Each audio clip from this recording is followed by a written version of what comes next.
ગુજરાતમાં ભ્રમણ કરતા કરતા બાપા બગદાણા આવ્યા ત્યારે તેમની ઉંમર 41 વર્ષની હતી. ત્યાં બાપાએ ત્રિવેણી સંગમ જોઈ, બગદાણા ગામ, બગડ નદી અને બગડેશ્વર મહાદેવ. ત્યાર પછી બાપા હંમેશાને માટે બગદાણામાં જ રહ્યા. બાપા 1941માં બગદાણા આવ્યા. 1951માં આશ્રમની સ્થાપના કરી.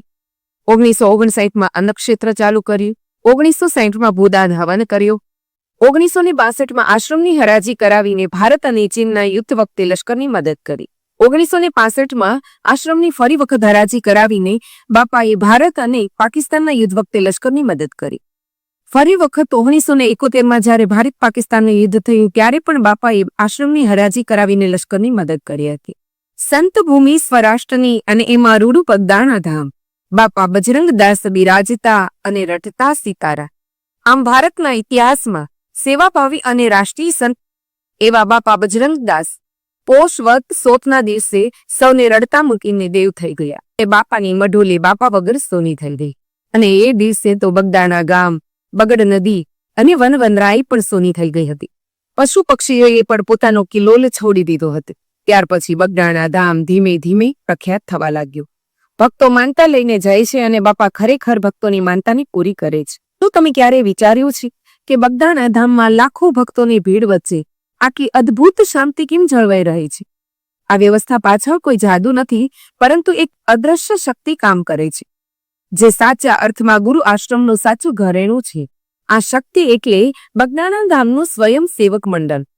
જ્યારે આપણે અહીં ભોજન પ્રસાદ લઈએ છીએ કે દર્શન માટે લાઈનમાં હોઈએ છીએ, ત્યારે ખડે પગે ઊભા રહેલા એ ભાઈઓ અને બહેનોને જોઈને એમની સામે મસ્તક ઝૂકી જાય છે. તમને જાણીને નવાઈ લાગશે કે આ કોઈ નાના આંકડા નથી.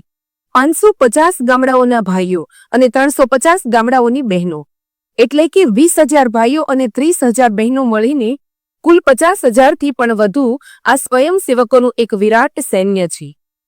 આ હજારો સ્વયંસેવકો અહીંયા કોઈ સ્વાર્થ કે પગાર માટે નથી આવતા. તેમને જે તારીખ ફાળવવામાં આવી હોય તે દિવસે ટાઢ, તડકો કે વરસાદ કંઈ પણ જોયા વગર તેઓ અહીં હાજર થઈ જાય છે. એટલું જ નહીં, પરંતુ સેવા કરવા માટે અહીં આવવાનો જે કંઈ ખર્ચ થાય છે તે પણ તેઓ પોતે જાતે જ ઉપાડે છે અને પોતાના વાહનો લઈને આવે છે.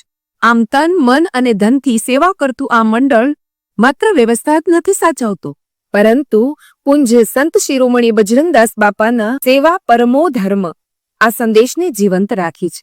બગદાણા આશ્રમની આ ચેતના અને ત્યાંના સ્વયંસેવકોને આપણા સૌના કોટી કોટી વંદન છે.